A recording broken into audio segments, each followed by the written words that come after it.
views and opinions expressed may not reflect those of the Allen County Public Library, Access Fort Wayne, and or any other supporting groups.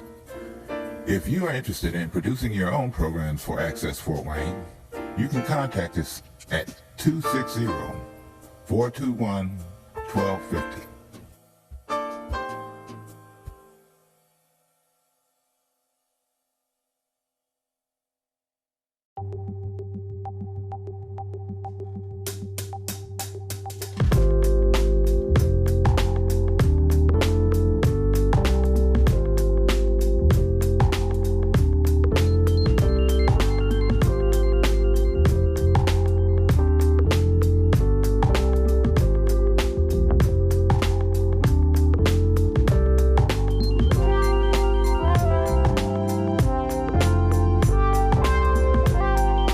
Hi everyone, I'm Mike Green, Public Information Officer in the Allen County Commissioner's Office. Welcome to Countyline, the program that features news and information about Allen County government.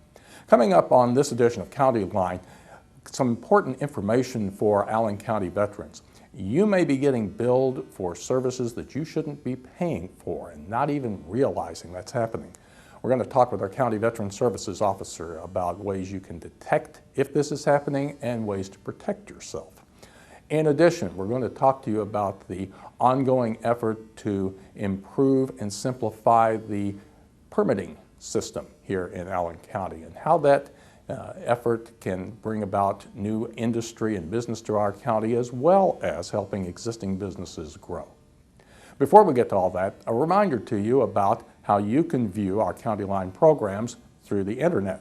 You may not know this, but once these programs air on the library's public access television channel, we upload the editions of Countyline to our YouTube channel as well as video on demand service, which we share with Fort Wayne and the Allen County Public Library. And that way you can watch past episodes of Countyline at your leisure, anytime you'd like, on your computer, on your tablet, even on your smartphone.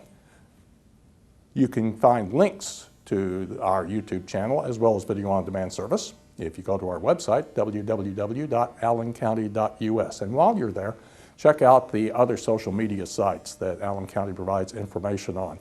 We're on Facebook, we're on Twitter, we're even on Instagram as well as YouTube. Allen County Info is our username. Hope you'll get the chance to check us out.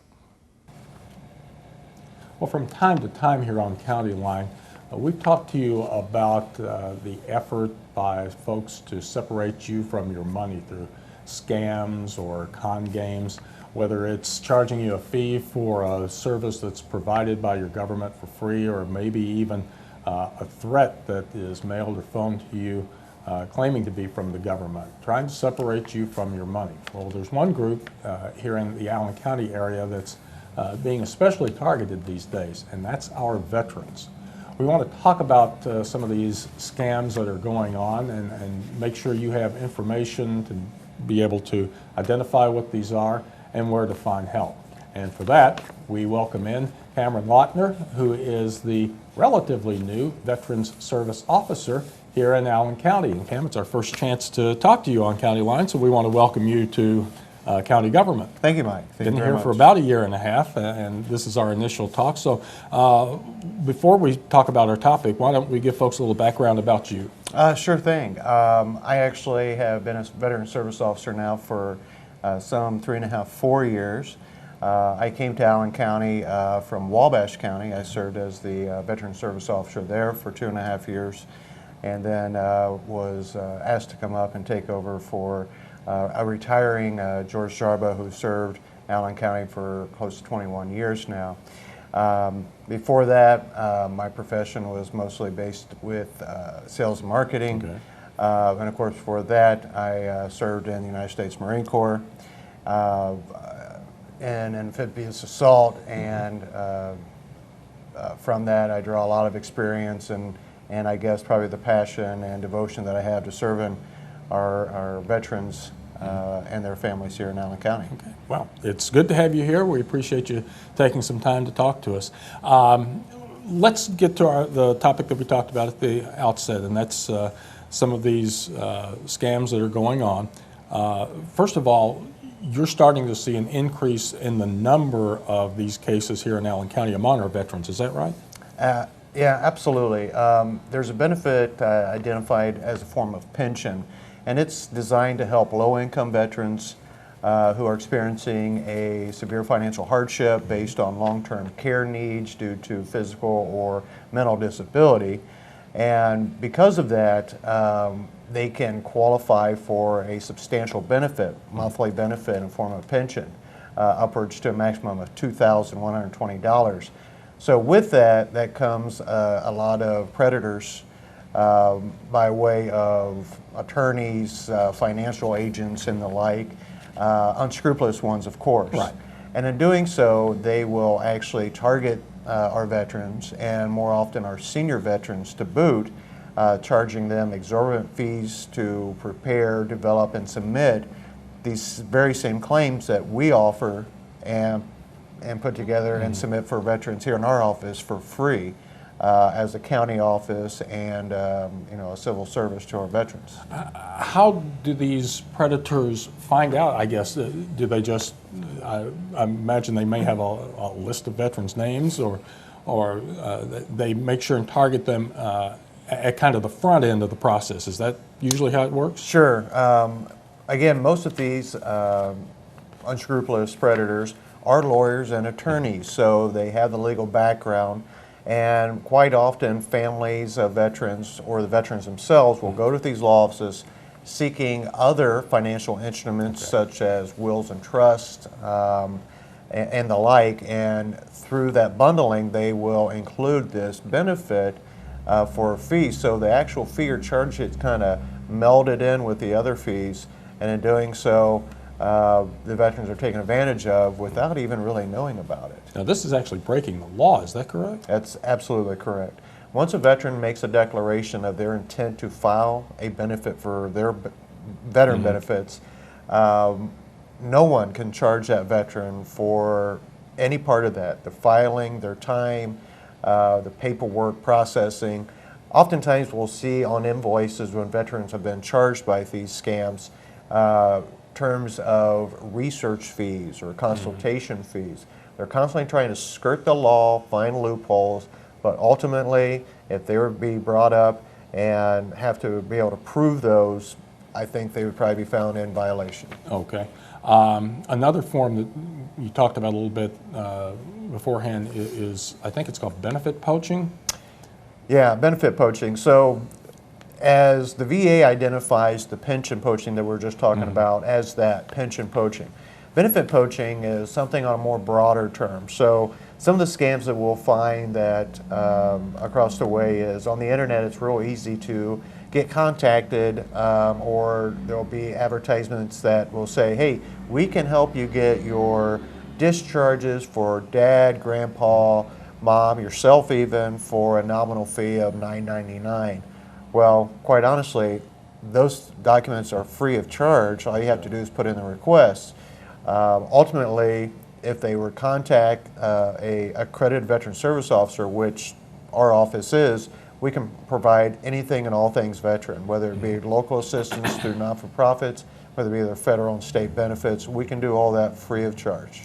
And there's one that I've heard about that I think is really nasty myself, and that comes about when a veteran is told by one of these predators that I can get you your fair share and maybe even a little more than that if we do some digging around. Kind of explain how that works. Absolutely. Well, in all things, when you're purchasing something, whether it be goods or services, if it sounds too good to be true, it typically is. So, when it comes to benefits, those benefits are defined by federal law. So anyone claiming to be able to provide more or better or anything like that, there's usually a catch to it, either through exorbitant amount of fees, or they may be hiding or breaking the laws to get you qualified for those benefits. And ultimately, it's your name on that application. It's your name that as a veteran, so you're going to be ultimately held responsible regardless of whether you're providing or receiving good information or poor information. Typically, as easy as these folks are to slide through the loopholes in for some of these issues, they usually find a back door to slide out if they need to as well. So always be cautious if it sounds too good to be true. And the worst part about that is if authorities are able to determine that these extra benefits were gained through some of that false information, it may ultimately be the veteran who pays for it, because they're going to have to, in all likelihood, refund some of that money. Absolutely correct. Just like with the IRS or Social Security, if there's ever an overpayment or a debt incurred by misrepresentation of the claimant or by the veteran, the government, the VA, they're going to want that money back. Right. And unfortunately, they will go to even same lengths of garnishing Social Security checks to get that back, assuming assets, if there are any, whether it be property or liquid assets. So it's really a big deal. If VA is able to find that, they're coming back on that veteran ultimately, not the prepper. And again, the veteran is, I'm sure, taking the word of this person who is supposedly an authority, at least as far as how to go about getting these benefits the right way. Sure. But like you said, they're signing the paperwork. They're the one ultimately is going to be held responsible. Right, and I think that's why it strikes as such an awful thing. One, we're talking about men and women that have, provided, service to our country that cannot be fully repaid. They are, a lot of times, for these type of benefits, they are low income or senior. They're having difficulty with physical or mental illness, whatever it might be.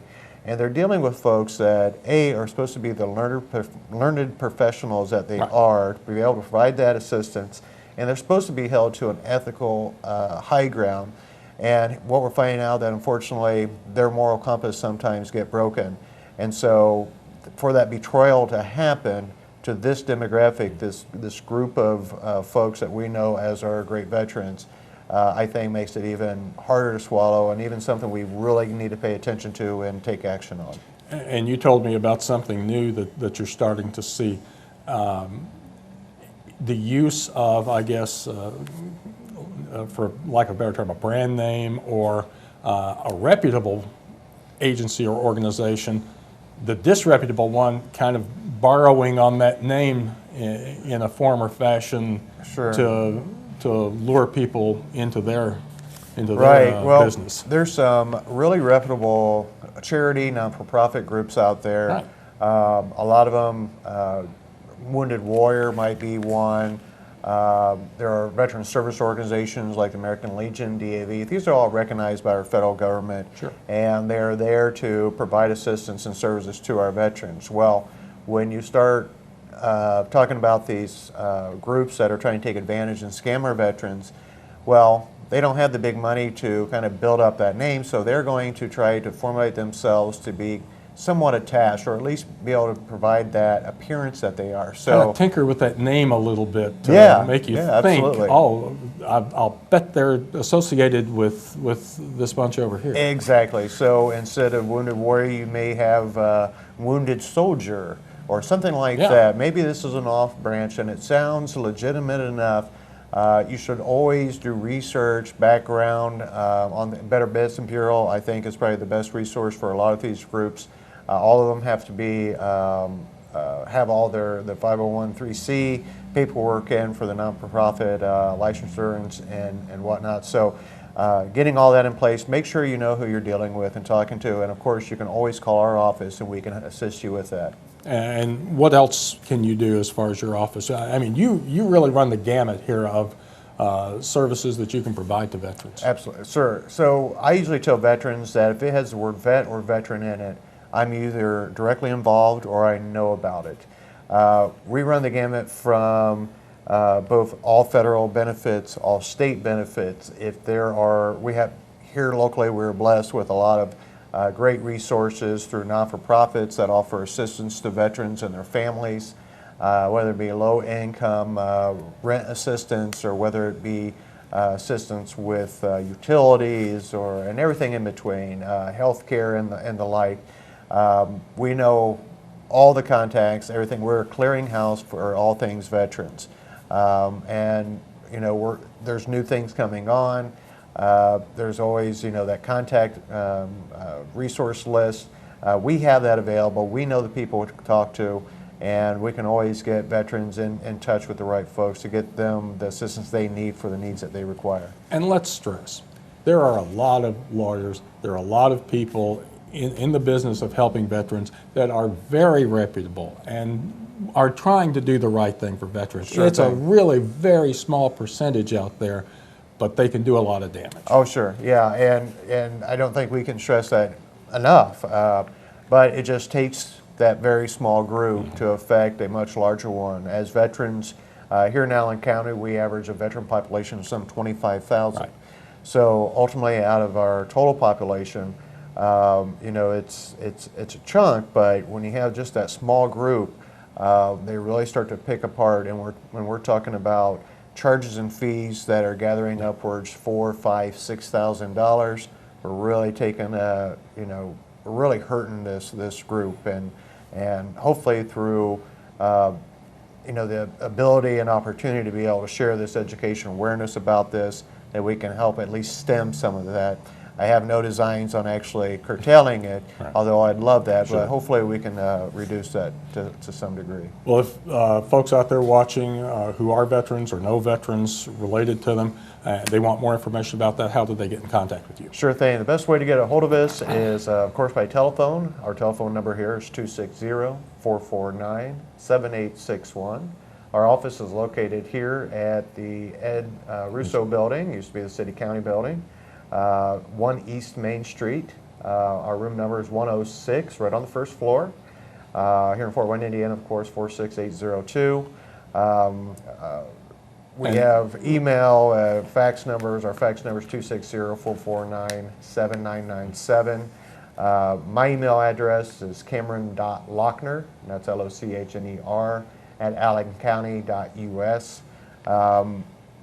Any way that we can get contact and get these veterans in front of us, we can, in many instances, change a lot of things about their lives, and we'll hopefully continue to do so. Okay. Well, Cam, thanks very much for your time. We appreciate it. Thank you, Mike. Glad to get the word out. Remember, folks, if it sounds too good to be true, it probably isn't. If you have any suspicions whatsoever about who you're dealing with or how you're being dealt with, make sure and contact Cam here at the Veteran Service Office in Allen County.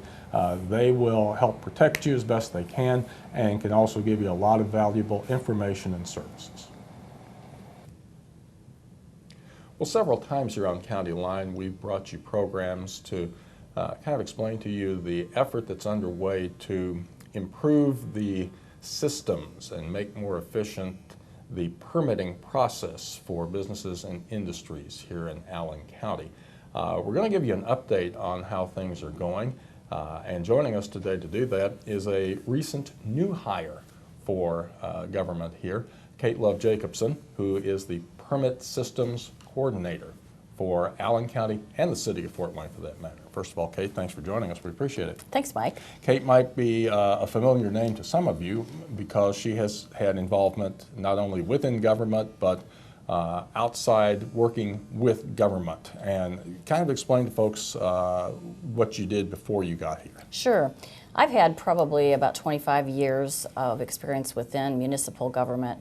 I've worked for the city of Fort Wayne off and on. My first job I was the weed coordinator for the city of Fort Wayne when I was very young. I worked in the office of the mayor and was a citizens advocate, so I had touch with every department within the city and helped to resolve problems and concerns that citizens called in to get resolved. And after that, I then worked for 10 years for City Council. I was their legislative research assistant, and I worked very closely with neighborhoods and other external stakeholders that City Council members needed to resolve problems within their specific districts or within the city as a whole. Then I ended up at one point with Allen County government. I was one of the board members for Allen County voter registration and worked within the system to make sure that our voter registration processes were very smooth for people and accurate. And after leaving there, I came back to the city and worked again for the Human Resource Department. I was the director of the Quality Improvement and Professional Development Department under HR. And I was there for about 8 years. And after leaving there, I was actually under Mayor Graham Richard, and he brought in with him many process improvements, business techniques, and ways to improve quality and really create a high-performance government environment and culture here at the City of Fort Wayne. And I know we even worked with a lot of the county departments, and we put together a leadership program, and we did a lot of training. We also did a lot of Lean Six Sigma projects to save money, improve services, improve customer satisfaction with costs, efficiencies, and improvements with government operations. After Graham left office, I joined a not-for-profit organization called High Performance Government Network, and over the last 8 years, I've been working with many government agencies, including state offices, cities, towns, townships, to just help them become more efficient, more effective, and provide great services to their communities. Well, as I said at the outset, we've talked about this on several of our past programs, but for folks maybe who are not that familiar with the effort that's underway, kind of give us a little history on how we got to this point. And it all started, I guess, about 6 or 7 years ago with the creation of a joint process oversight committee or board. Right. Back those 6 or 7 years ago, we had two separate offices for planning and for zoning and development services. And so there was one with the city, there was one with the county, had very different ordinances. Those two departments were merged, and then we've been working over those last 6 or 7 years to make those ordinances as consistent and comparable as possible. And in fact, we just finished another project at the beginning of this year with a brand new ordinance that's even more consistent and comparable. So that's been one of the big things that has helped. The Joint Permitting Oversight Board is comprised of county elected officials, city elected officials, planning commission individual, and then there's also a group underneath them called the Permitting Leadership Team, and those are department managers who oversee permitting systems within their departments. And those two groups have been working together. Some of the big achievements that have been reached over 6 or 7 years is just the technology that's been put in place. We have a really great database system that everybody is using to deal with the permits that come through their offices. So people not only used to come in line to submit their applications for permits or pay for things or to schedule inspections. They'd have to come in line, stand here, and wait to do those things. Now they can do those things online. And all of this really was born out of a concern in the business community and within government too, that it was becoming difficult for a business or industry to establish themselves here in Fort Wayne and Allen County or even grow within Fort Wayne and Allen County. Right. There's been a perception for a long time that it's been difficult and challenging to get through the permitting process in Fort Wayne and Allen County. And I think some of it was those separations of offices because it was confusing. People had to go to various departments to get the things that they needed. But it was also, differences in the ordinance and understanding those things, personalities, all of those things. And so that was one big leap. But the technology, again, has really, I think, moved us forward in making sure that we have a much smoother process, greater ease for people. They don't have to come downtown. They don't have to spend their gas and money to come here. Right. They can do all those things online and also get a lot of information and guidance online. There's also kind of an education piece involved in this too, I suppose, because one of the things you'll hear is, well, I don't understand why it's done this way here because in another state, another county, another part of the country, it's done differently. Right. So there kind of has to be that education as to how, not only how it happens here, but why it's happening that way. Correct. And there are many, many different ordinances and regulations state by state and even within cities and counties within a state.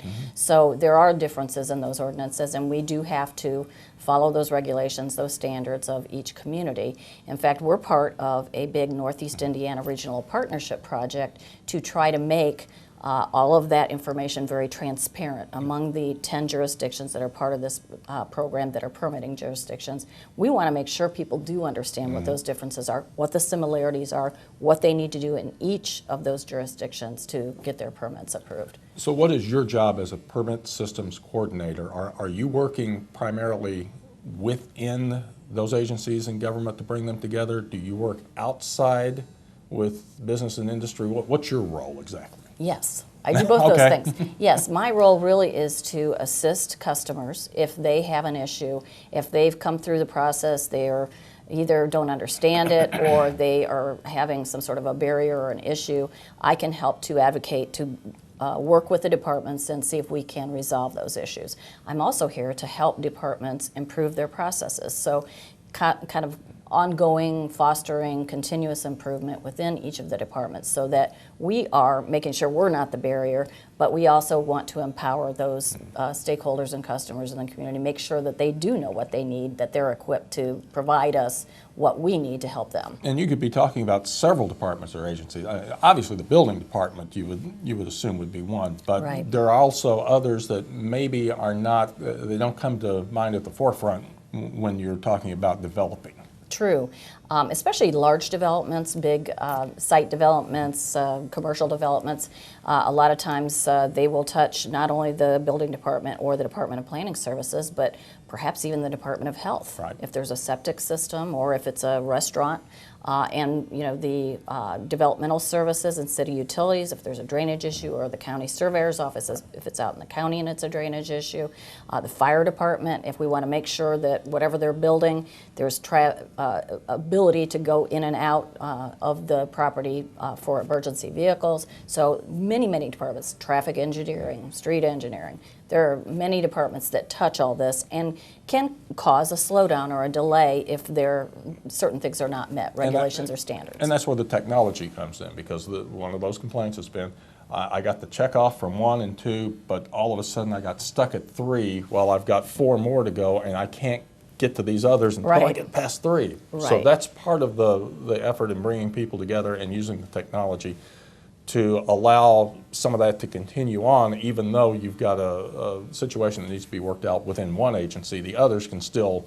go ahead and do the work they need to do. Absolutely, and I think this is one thing that we have really done very well over the last few years, is we've started collaborating within the departments and working to resolve these problems. We're trying to be proactive and set up really good customer-focused services. Okay, what are you looking ahead to now as far as things you would like to see done and the JPOB would like to see done? The Joint Permitting Oversight Board is actually underway with a strategic plan. Okay. And we really want to be, and we have a vision statement, and that is to be the national model for a safe and healthy community with quality investment. So we want to make sure that the projects that come into, that are being requested by the city or the county, that we want to make sure that those are safe, that they're very quality projects, and that we are making sure that we're equipped and to move forward with that. So we're in the process of a strategic plan that includes that vision. We're putting together some goals and some strategic priorities, and then the group underneath them, the permitting leadership team, are really going to be the operational people that will make those things happen. So that's one thing. That's an important part to emphasize, because I think some cynics out there would say, oh, I get it. You're going to try to slide them past a couple of these agencies while everything else goes on, or look the other way, or let a few things go by just so you can get that process moving ahead. That's not what we're looking at doing. No, it's so important for us to take a strategic picture of this to see what it is we really want to do. We want quality investment that meets our comprehensive plan outline. We want to make sure that departments are equipped to be able to do those things. So yes, we have to do it operationally, and the permitting leadership team are the operational masters of these issues. They are caught up in the day-to-day grind of what it is that they do. They do it very well. But the JPOB group is the strategic group to say, hey, this is where, yes, where you are, you're doing it well, but where do we want to go? What else do we want to accomplish? How can we do this the best we can do it? And are you looking at hiring more people to help in this effort? Or what? Not at this point. Okay. I mean, I think what we're really trying to do right now is to make sure that our technology is doing everything that it needs to do. We want to optimize all of those operations. We also want to keep equipping our employees with great customer service skills. And we also want to make sure that we're collaborating the best we can between departments. We've actually held a few stakeholder meetings with developers, architects, real estate folks who engage in this process a lot. We've asked for their input, and they've told us where some of the barriers are, where some of the hurdles are, and so we're working to overcome those. General public will hear this and say, what's this got to do with me? You're talking about business and industry, and I'm just a working guy or gal, and this really doesn't have much in store for me. But in a way, yes, it does. It has everything to do with whether or not you want to live in a community that is thriving, where we can retain and recruit really high quality jobs. Because if we have housing that is deteriorating because we have poor quality structures, or we're not checking on those things, people aren't going to want to live here. If we don't have an easy system for people to be able to expand their businesses, but still requires them to be safe and be of high quality, businesses are not going to come here. So it's extremely important to us. If we want to live in a community that is a great place to live, work, and play, we need to be able to get our permitting system in order. And if you've got that stigma or reputation out in the business world that this is a difficult place to locate or grow, they're not going to come here. You're not going to get the jobs, and that hurts your tax base. That really does affect everyone. Absolutely. And in fact, it's interesting because just this week I spoke to someone who's in the city utilities development services who's actually moved into redevelopment, and she told me that she met with a group of potential investors, and they asked her, what's it going to take for us to really deal with permitting in Allen County? And she told them, well, we have this permitting leadership team and a joint permit oversight board that is making sure that we do these things, we're collaborating, we're working together, we have great technology that we're working to improve every single day. And they told her that made all the difference in considering whether they were going to come here. Well, it sounds like we're on the right track then. Kate, thanks so much for your time. We appreciate it, and giving us an update on how things are progressing with the permitting process here in Fort Wayne and Allen County. We look forward to good news continuing in the future. Thanks, Mike. And that's going to do it for this edition of County Line. I'm Mike Green, Public Information Officer in the Allen County Commissioner's Office. Thank you so much for watching, and we hope to see you again next time on County Line.